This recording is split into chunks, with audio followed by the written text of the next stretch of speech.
Bonjour tout le monde. Nous voici la journée, la veille de la fête nationale. Dans mon temps, on appelait ça la fête du Saint-Jean-Baptiste. Avant que je reste au Québec, moi, je trouvais ça très cool comme festival ou comme événement. Et aujourd'hui, on a un artiste très coloré avec nous qui va participer à notre Miss Ray's Art Battle 2020, la prochaine du 27 juin. Alors, je vous présente Claude Lepine. Claude, je l'ai rencontré lors des rencontres. C'est une rencontre à Saint-Jean-sur-Richelieu, au Collège militaire. Ils font chaque année une rencontre des artistes. Et quand j'ai passé devant son kiosque, j'ai vu de l'abstrait, j'ai vu quelque chose, des images assez flyées. Et j'ai ramassé sa carte d'affaires. J'ai trouvé très intéressant ce qu'il fait. Alors, je vous présente Claude Lepine. Bonjour, Claude. Salut, ça va bien? Salut tout le monde. Ça va très bien, merci. Comme ma madame. On est du creux. Écoute, Claude, tu viens pas de Saint-Jean-sur-Richelieu, toi? Pas du tout. Moi, je suis né à Granby. Par contre, j'ai été mon enfance puis mon adolescence, je l'ai passé à Montréal. Puis maintenant, ben là, je suis à Saint-Sauveur avec Julie Poliquin. On est les deux artistes à peindre. Puis c'est ça, c'est notre petit nid. Notre atelier est à Saint-Sauveur. Votre atelier est à Saint-Sauveur. Parce que c'est ça, je t'ai rencontré à Saint-Jean-sur-Richelieu. Je me posais la question. Donc, aujourd'hui, on est live en diffusion, en direct de votre atelier chez vous. Oui, effectivement. Je vais vous le montrer. Je vais juste vous tourner. Ça, c'est mon côté à moi. On a deux côtés. Je tourne, okay. Je vous reviens, ce ne sera pas long. Okay. L'autre côté, c'est Julie. Donc, on a beaucoup de plaisir ici. C'est notre endroit où on se met de la musique. Puis, quand on part avec la musique, ben là, à ce moment-là, on crie puis on se laisse aller les deux. C'est ça. On aime beaucoup ça. On est bien ici. Puis justement, je me posais la question, j'ai posé la même question à Georgia hier, le processus quand vous êtes devant une toile vierge ou une toile blanche, est-ce que ça part avec la musique chez toi? Bien, il y a toujours de la musique, effectivement, quand on peint les deux. Puis on aime beaucoup ce qui est entre les années 50, 60, entre les années 50 et 70, disons. On met du blues, on met des Stacey Ken, de la musique, des choses de ballroom, des choses comme ça, puis on part, puis on peint. On a chacun, moi j'aime beaucoup la musique québécoise, donc souvent ça va être Charlebois, Dubois, puis on se laisse aller. Là, moi quand je pars, j'ai pas de dessin, je commence, j'ai toujours une forme, c'est sûr que mon personnage va toujours être là, il y a deux personnages qui sont toujours là, il y a ma madame, puis il y a mon petit œil. Mais comment ils vont être placés, qu'est-ce que je vais faire avec, les éléments qui vont être ajoutés, c'est au fur et à mesure que je commence à peindre. Il n'y a pas de dessin, je me laisse aller. Je me laisse vibrer sur la musique et sur ma douce folie que j'ai besoin de vibrer sur mes toiles. Mais il n'y avait pas toujours madame dans vos toiles avant. C'était. Parlez-moi un petit peu de ton évolution parce que je pense que c'était pas le début, ça, madame. Non, effectivement. J'ai fait, j'ai essayé à peu près n'importe quoi. J'ai fait des techniques mixtes. J'ai mis sur des toiles, j'ai mis de la cope, j'ai mis toutes sortes de choses, du ciment, du sable. J'ai fait beaucoup d'abstraits. Quand j'ai commencé à peindre, pourquoi j'ai commencé à peindre, c'est, ça remonte à plus de 25 ans là, que j'aime peindre, que j'aime la peinture. Quand j'étais plus jeune, c'était la musique. Par contre, la peinture, ça fait plus de 25 ans. Puis, ce qui m'a vraiment rentré dedans, c'est quand j'étais voir Riopelle à un certain moment donné dans les musées. Puis, j'étais comme ébloui. Puis encore aujourd'hui, quand je vais soit au Musée du Québec à Montréal, soit au Musée de Montréal ou sur le Québec, quand je m'assois devant ces toiles, je peux rester 15-20 minutes, puis je me laisse imprégner par ça. Fait que là, j'ai commencé à peindre comme ça. J'ai fait surtout de l'abstrait. J'ai essayé toutes sortes de choses, comme je te dis, faire Mon premier symposium, j'ai gagné un prix. C'était des corps qui étaient entremêlés. Je les avais faits avec la colle chaude puis du sable pour faire des empattements sur la toile. Puis, à un moment donné, j'ai fait partie d'une ligue d'improvisation qui est en 2013, ma première année. Puis ça s'appelait le virus d'improvisation picturale. Puis, il fallait peindre à l'acrylique, puis moi, je peignais à l'huile. Puis, il fallait peindre à l'acrylique parce qu'on devait vendre les toiles à la fin des parties. Donc, il fallait que ça soit sèche. Puis, à l'huile, ça ne fonctionnait pas. Fait que j'ai été chez moi, j'ai commencé à dessiner le personnage à ce moment-là, puis je l'ai peint à l'acrylique. Puis l'aventure, depuis fin 2012, depuis ce temps-là que je me promène avec lui, avec elle, un peu partout à travers le Québec. Justement, elle, il y a deux personnes, deux aspects que j'ai une question pour chacun. Je veux savoir, ce petit œil bleu qui nous regarde, là, il y en a un ici, là. Oui. Ben, l'œil bleu, c'est, je suis pas quelqu'un de très, très religieux, donc il y a on appelle ça le troisième œil. Puis je voulais pas faire de référence nécessairement à une religion. Donc, ce que j'ai fait, c'est qu'au lieu de le mettre dans le front, j'ai sorti mon œil, puis je l'ai mis à l'extérieur. Puis en réalité, c'est le troisième œil, c'est ma conscience, c'est ce qui me suit, ce qui va me dire est-ce que tout va bien aller, fais-toi-en pas. Donc, c'est un peu le personnage est là, puis il faut toujours qu'il soit là. C'est arrivé dans une de mes toiles depuis 2013 que j'ai vraiment oublié de le rattacher au personnage principal, mais en temps normal, il faut toujours qu'il touche à mon personnage, qui est Madame, parce que c'est lui qui dit tout va bien aller, fais-toi-en pas. Ça fait partie de ma douce folie. Ben oui, j'adore cette idée-là du troisième œil. On peut en parler longtemps, là, justement, de tout ce que ça peut signifier ou le symbolisme d'un troisième œil, là, c'est extraordinaire. Et finalement, tu as dit que c'était rattaché à ton personnage principal qui est Madame. C'est qui ça, Madame? Elle arrive de où, elle? Ben, Madame, comme je te dis, ça, elle, je l'ai dessinée la première fois, c'était en fin 2012, avant que je fasse partie un petit peu avant que je fasse partie de la Ligue. Puis, en réalité, ma mère, c'était un artiste, mais un artiste pas peintre, mais un artiste qui faisait des robes. Elle faisait c'était une couturière hors pair. Puis, le personnage, en réalité, j'aurais pu prendre un homme, j'aurais pu prendre n'importe quoi, mais j'ai toujours vu ma mère depuis que j'étais tout petit. Elle avait sa grosse machine pour coudre, une machine Singer à la maison. Elle faisait des robes, elle faisait des patrons, puis elle envoyait ça dans des compagnies.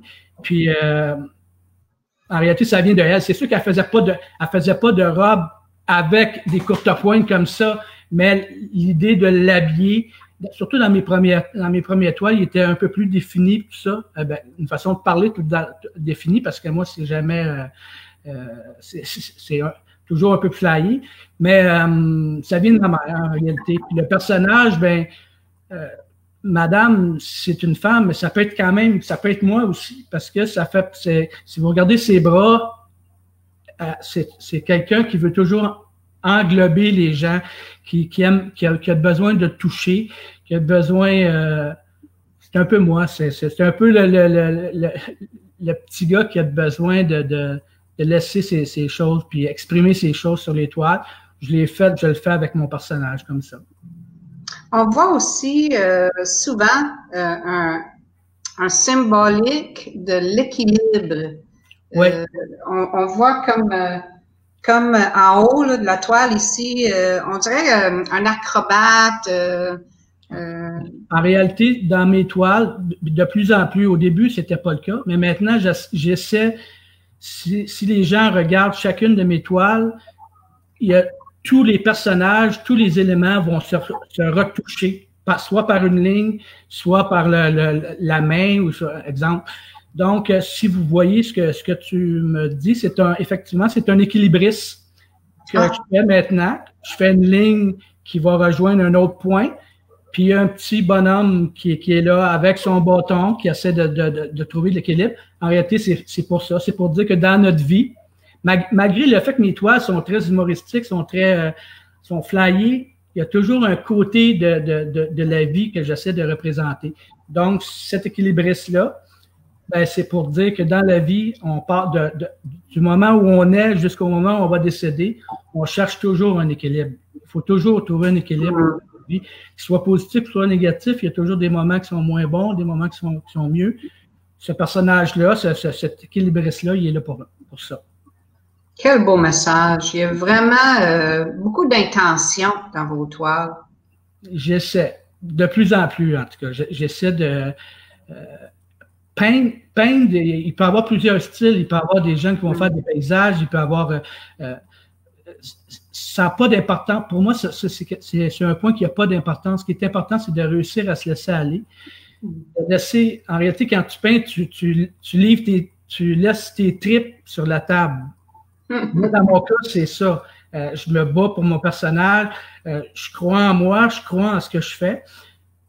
Puis c'est ça. Il faut croire en soi, puis il faut être capable. Puis quand les gens achètent une de mes toiles, ben, ils ont un morceau de moi en réalité. Oui. Ils peuvent adapter à leur vie à eux.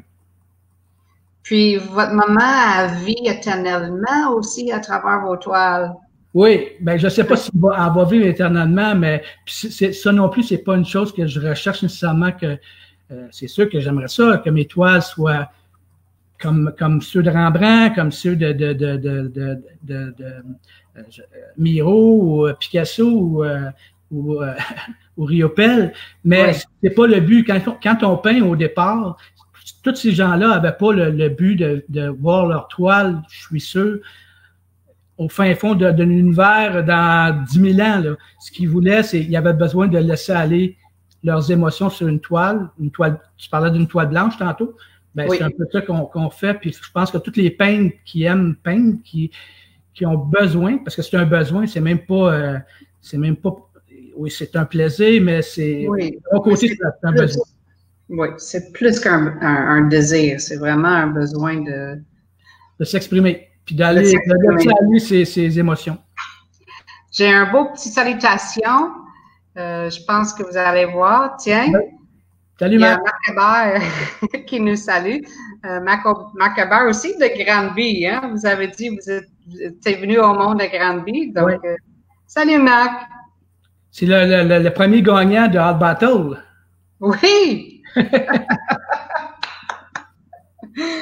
Hey, en parlant d'Art Battle, Claude, t'es le seul homme, pas parce que je suis homme-femme, là, mais t'es le seul homme dans nos 5 artistes. Me poser la question, qu'est-ce que ça te fait peindre devant un public live comme ça, là? Ça dépend en réalité, ça dépend des moments. Quand je suis en symposium, j'ai aucun problème, je me laisse aller. J'ai participé 2 fois à Art Battle. Okay. Donc, il y a une fois que c'était que j'ai mangé mes bas, comme on dit. Mais c'est pas grave. Moi, le but, c'était d'aller au-delà de ce que j'étais capable de faire. C'est un défi pour moi. Oui. J'ai fait partie aussi d'une ligne d'improvisation, comme je t'ai dit, pendant 2 ans. On jouait à peu près devant 100 à 150 personnes. Puis c'était des trips, c'était c'était des beaux moments. Je me rappelle, je vais me rappeler de ces moments-là tout le temps. Puis là, ben, avec vous autres, ben, je vais être choyé. Là, effectivement, je suis le seul homme, donc ça va être parfait. Je vais être avec plein de femmes. Puis je vais pas là pour gagner. Je vais pas là. Je vais là pour m'amuser puis avoir du plaisir. Oui. Ben, c'est une très belle attention parce que justement, on est là pour collaborer ensemble. Là. On fait une belle collaboration. La galerie, les artistes et la communauté. On inclut la communauté dans l'événement. Fait que c'est une belle collaboration. On est vraiment content de t'avoir avec nous autres. Est-ce que quand tu peins, tu es dans ta bulle ou est-ce que tu es capable d'entretenir des conversations? Il y en a qui ne sont pas capables de parler pendant qu'ils peignent.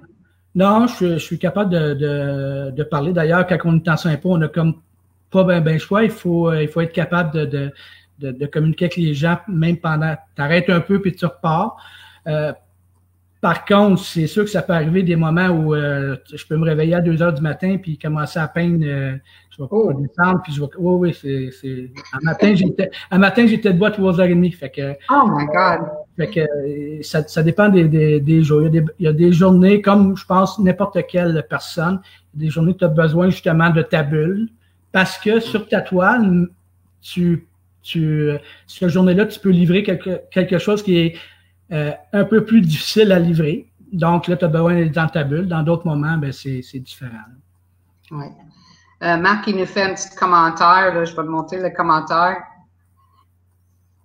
Oui, c'est ça. Oui, moi, je suis d'accord avec lui, mais j'ai pas d'attente, disons. Ben, on sera surpris. On sera surpris. On verra. Je me posais la question aussi si la technologie rentre un peu dans ton processus, dans ta recherche. Est-ce que c'est quelque chose qui tu sais, je sais pas, c'est quelque chose qui influence dans ta création? Non, pas du tout. Quand je peins, je me laisse aller. Il va arriver dans le très rare moment que je vais devoir faire des dessins. Comme là, cette année, c'est sûr on doit laisser tous nos sympos de côté. Ça nous fait de la peine pour tout le monde, tous les artistes peints. Je devais être à Bécomo pour la première année. J'étais super content, j'étais super heureux une grande attente. Puis, ben là, je suis pas là. Mais par contre, ce que je savais, c'est que c'était le seul que je devais faire un peu des croquis. Je fais jamais de croquis. Je me laisse aller. Puis, justement, la bulle que tu parlais tantôt, je me laisse aller à ce moment-là pour faire mes créations. Mais à Bécomo, c'est sûr que tu pars avec pas beaucoup de toile. Puis, il faut que tu enlèves, c'est long et faut que tu enlèves beaucoup. Donc, tu n'as pas le choix à peu près de faire un peu de croquis pour partir. Pas sur de la toile, mais du coup, à part. OK. Oui.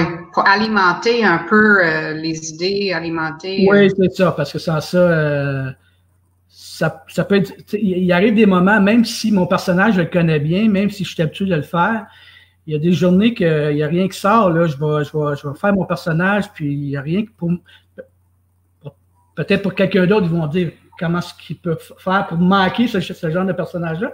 Mais ça ne fonctionne pas. J'y arrive pas. Puis à ce moment-là, ben j'ai deux côtés. Hein. Je suis comme un mini-week. Je fais de l'abstrait, puis je fais mon personnage. Mon personnage, c'est lui qui est plus connu. Mais quand ça va pas avec mon personnage, ben je fais de l'abstrait.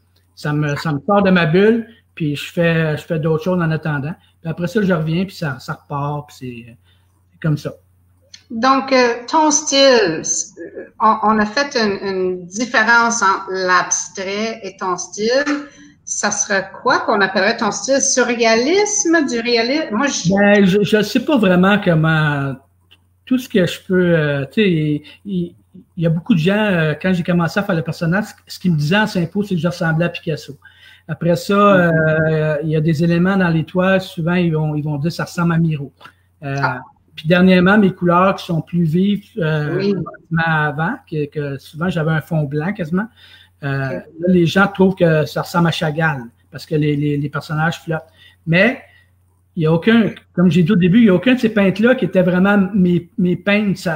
Je me laisse aller, c'est comme ça que on peut pas faire autrement. On peut pas. Les gens ont besoin de références par rapport à ce qui s'est produit avant.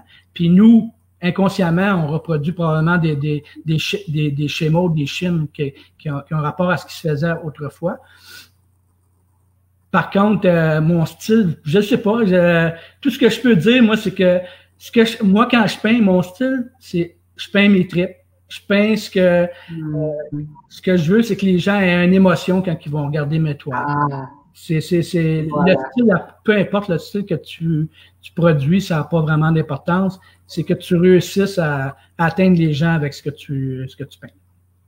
Marc, il a ajouté un petit bémol. Il dit c'est du lépine. Ben oui, non, mais c'est ça, mais,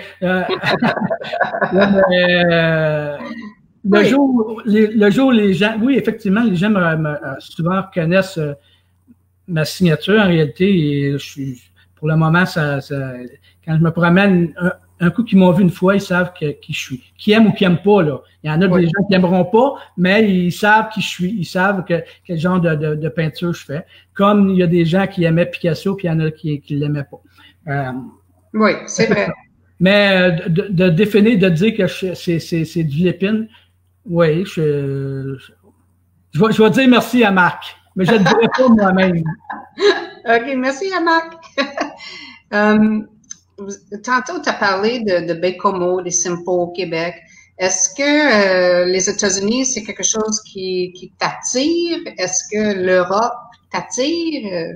C'est sûr que n'importe quel peintre aimerait être reconnu un peu à travers le monde, mais je pense que je suis pas là. Déjà que je commence à être connu ou reconnu un peu au Québec par les gens, c'est déjà un plus pour moi. Je suis très heureux. D'ailleurs, comme tu as dit tantôt, demain, ça va être le 24, donc la fête de la Saint-Jean, puis ça, c'est pour tous les Québécois. Puis, oui. Je suis très québécois. Donc, en tout cas, c'est ça. C'est parfait. C'est parfait. Non, mais tout le monde souhaite d'être reconnu à l'extérieur. Ça va peut-être arriver un jour, mais en réalité, quand ça arrive, je pense pas que tu t'y attends. Quand je faisais partie du virus d'improvisation picturale, je faisais partie, il y avait des artistes qui étaient de très bon calibre. Puis il y en a une qui faisait partie du VIP, qui s'appelle Sandra Chevrier. Puis Sandra Chevrier est un reconnu maintenant à travers le monde, cette fille-là. Elle est une des meilleures artistes canadiennes, une des plus populaires. Donc, j'ai joué contre elle. Il y en a d'autres. Wow. C'est ça. Il y en a plusieurs là, dans cette gang-là qui étaient là. Mais je pense pas qu'elle s'attendait un jour à ce qu'elle devienne ce qu'elle est devenue. C'était quasiment un accident ce qui s'est produit avec ses toiles. Elle fait des choses pour son petit gars, puis elle a commencé à mettre ça sur ses. Elle était très bonne, elle faisait des figures quasiment parfaites, mais elle a rajouté des bandes dessinées sur sa figure, sur les figures. Puis ça a fait un tacheté partout à travers le monde maintenant. C'est ça fait un fléau. Ça fait que tu peux pas t'attendre à ce que. Je pense que tout le monde le souhaite. Mais comme dans n'importe quoi, il y a beaucoup de gens qui veulent, mais il y a très peu d'élus. Puis c'est pas grave. Parce que moi, je peins, c'est pas mon but principal. Le but principal, c'est j'ai des besoins quand je peins, il faut que je laisse aller ce que j'ai à laisser aller. Puis après ça, tant mieux si les gens aiment, puis on verra la suite des choses.